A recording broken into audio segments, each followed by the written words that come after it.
मेरे बच्चे, चाहे जो हो जाए, चलते रहोगे तो अपने लय को पा ही लोगे। मेरे बच्चे, खुद पर यकीन रखें, यही सफलता की चाबी है। मेरे बच्चे, आने वाला मंगलवार तुम्हारे लिए बहुत खास होने वाला है। इस समय ब्रह्मांड तुम्हारे पक्ष में खड़ा तुम्हारे लिए सफलता की मोहर लगा रहा है। मेरे बच्चे, तुम जिस कार्य में हाथ लगाओगे वह कार्य बहुत तेजी से सफलता की ओर आगे बढ़ेगा। तुम जो सोच भी नहीं सकते हो वह भी पूरा होगा, क्योंकि समय तुम्हारे पक्ष में है।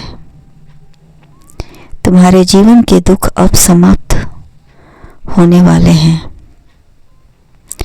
सुख की बुनियाद तुम्हारे जीवन में ब्रह्मांड रखने वाले हैं।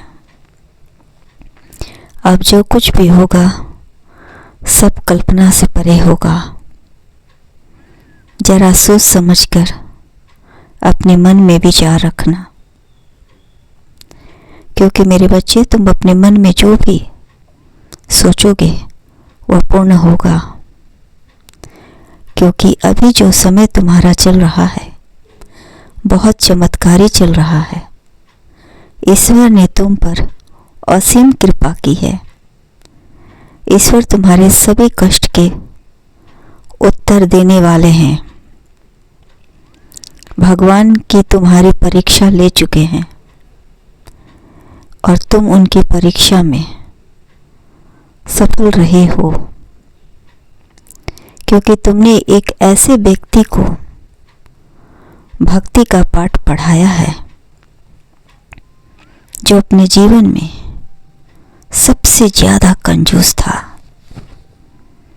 अपने आंगन का एक पत्ता भी किसी को नहीं देता था। ऐसे व्यक्तियों की आंखें तुमने खोल दी। तुमने उसे बताया कि ईश्वर तो कण कण में है। संसार की प्रत्येक वस्तु पर ईश्वर का नाम लिखा है। इस संसार में तुम क्या लाए थे कि लेकर जाओगे?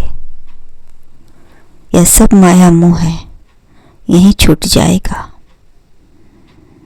जो तुम्हारी आखिरी वक्त में तुम्हारे साथ जाएगा वह तुम्हारे दान पुण्य अच्छे कर्म ही जाएंगे। इसलिए सांसारिक वस्तुओं से मोह कैसा? इसलिए यह विचार त्याग दो कि यह मेरा है तो मेरा ही रहेगा। यदि ईश्वर ने तुम्हें सामर्थ्य बनाया है तो तुम्हें थोड़ी बहुत दान दक्षिणा दे देनी चाहिए। साधु संतों को निराश नहीं करना चाहिए। जो आपके द्वार पर दान मांगने आता है उसे निराश नहीं करना चाहिए। छोटा सा भाग है, कुछ भी दान कर देना चाहिए। इससे आपके पुण्य कर्म बढ़ेंगे और पाप कर्म कटेंगे। मेरे बच्चे, जो जैसा करता है वह यहीं पर भोगता है। जिस दिन तुम जान जाओगे कि जो भी होता है ईश्वर की मर्जी से होता है, उस दिन तुम्हें बहुत सुकून मिलेगा और तुम बहुत हल्का महसूस करोगे। मेरे बच्चे, इस मंगलवार ईश्वर की असीम कृपा तुम पर है। सदा खुश रहो, हमेशा खुश रहो।